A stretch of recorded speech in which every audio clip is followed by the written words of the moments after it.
Okay, back again. We've got both of our valve covers off.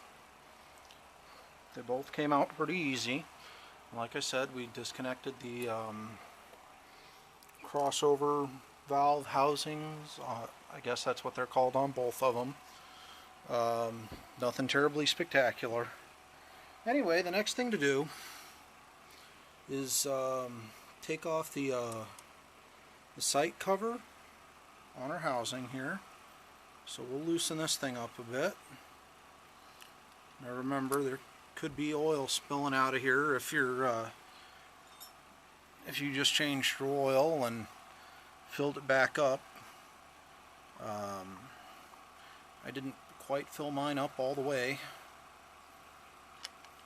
I only put 2 quarts in. When you take these things off, try and remember that they've got the rubber O-ring on it. Should come off with the it should come off with the cover, but sometimes it could just as easily be stuck right down in here. Try and make sure they're not. If they are, get them out, put them back where they should be. Let's see here. What we have to do now is we have to get everything lined up. As we can see, there's tension on the exhaust valves. You can't really move that. And there's no tension on the intake valve. It's moving pretty freely. You can hear it clicking too. Now, just for the hell of it, I'm going to go ahead and I guess adjust the exhaust valves first.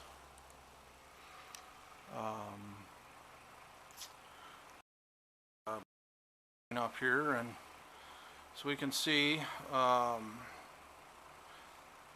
apparently the manual says the intake's at 0.15 millimeters and the exhaust is 0.2. Thank God it's everything nice and easy. If it didn't, we wouldn't be here. You guys wouldn't be watching this. Let's see here. What's the easiest way to do this? It's not going to focus too well, is it? Anyway, there's the edge of the wheel. I don't really know what the hell it's called offhand, but that's where our timing mark should be. Now remember, before we start turning on this, this is a 17 millimeter socket, by the way.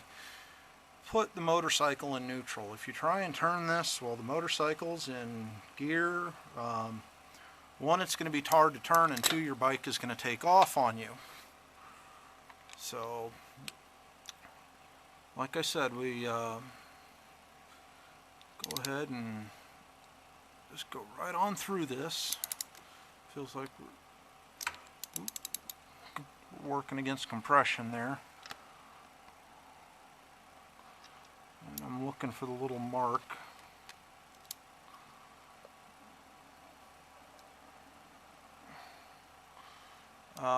Just going to go ahead and set this down real quick and crank this over till I find it. Hopefully it shouldn't take too long.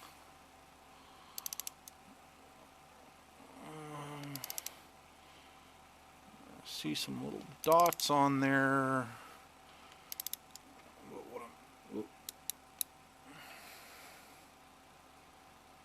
I see a little line.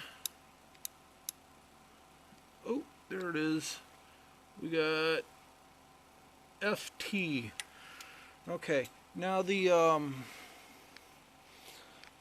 FT on this thing is kind of offset, and it's over on the very edge, which I don't know that we're going to be able to see terribly well with this camera. Might not pick it up, but okay. We can kind of see this first ridge here. by the tip of my finger, but there's another ridge that's kind of offset. It's a little deeper to it, and it's in the back. It's almost in that, if we can see that, like the notch in where those threads are. It's kind of set back in there, so it's kind of hard to see. Anyway, it's set on FT right now, which is front timing. So this would be the front timing for the front cylinder, I believe. We got the front intake valve loose and both of the front exhaust valves loose. Okay, so we got everything nice and loose on the front cylinder. Now something tells me that's probably going to be the hardest one to work on, but I'm always up for a challenge, so we'll do that. We'll do the tough one first. Why not? Let's see here. This might be one of those things that's easier to do on the other side.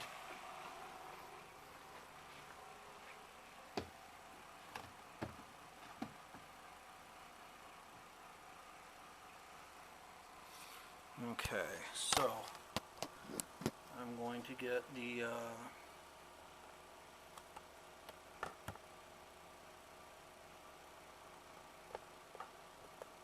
feeler gauge, and we'll see if we can't get this done.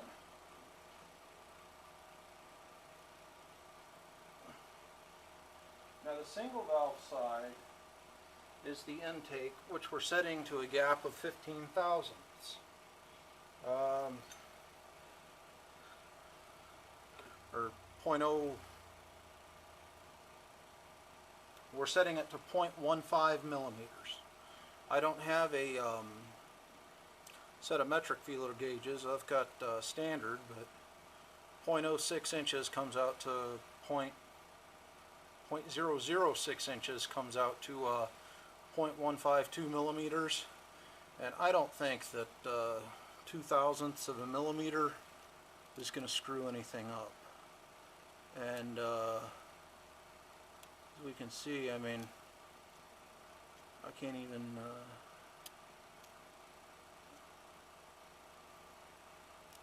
can't really even get that feeler gauge in there. I mean, I can a little bit, but we're working. Anyway, to adjust these, you put the, oh, whoops, there goes my light. Hang on a minute.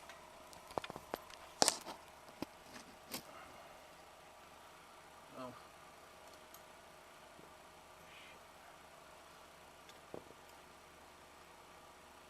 Obviously, that's not the first step in adjusting these things.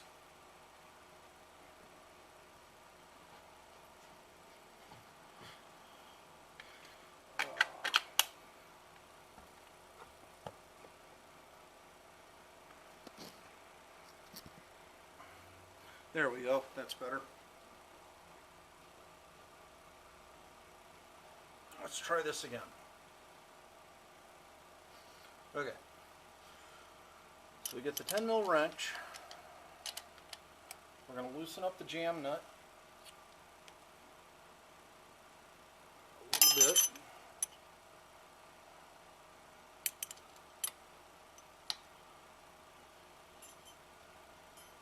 And we're going to take us some trusty needle nose pliers here. We're going to loosen up the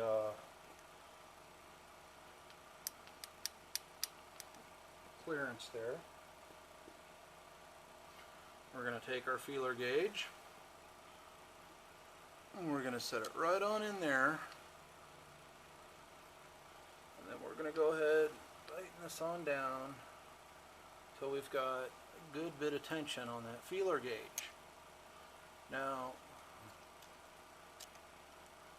we don't want so much tension on this thing that it becomes an issue of, holy hell, how do I get this thing out of here you know, it's never coming, you know, but we do want enough tension on this thing. You know, especially with the feeler gauge feeling like it's being just a hair oversized. You know, granted, 2,000ths of a mil isn't exactly huge, but you know, a little bit of pull to where you're not coming out isn't going to be, you know, that's kind of what you want. All right, and then we're going to tighten this sucker back up here. Now,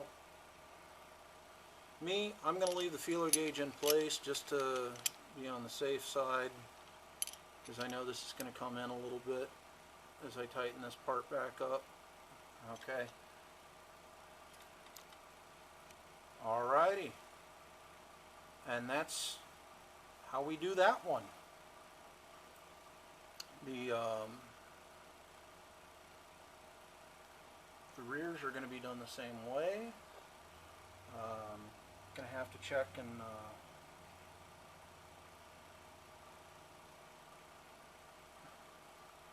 make sure real quick that okay,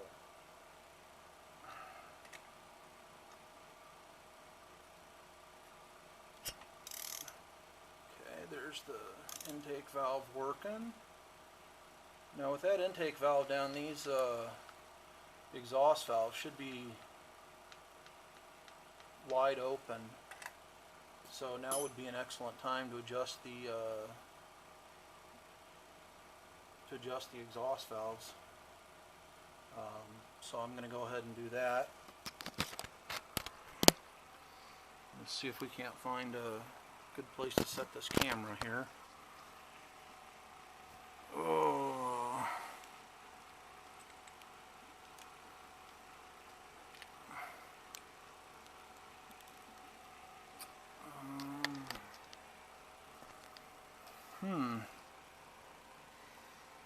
I don't really have a good place to set this camera for this.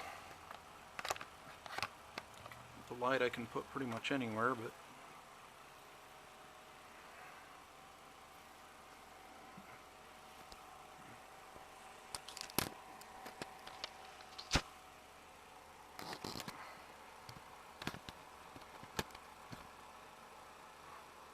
anyway,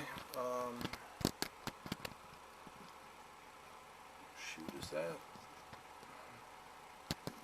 That's just way too close. That's not going to work.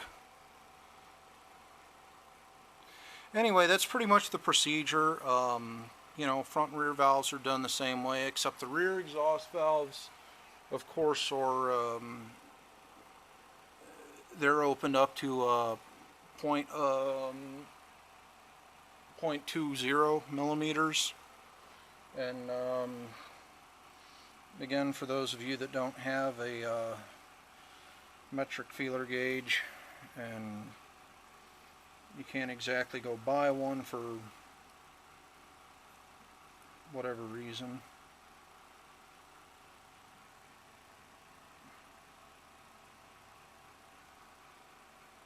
oh.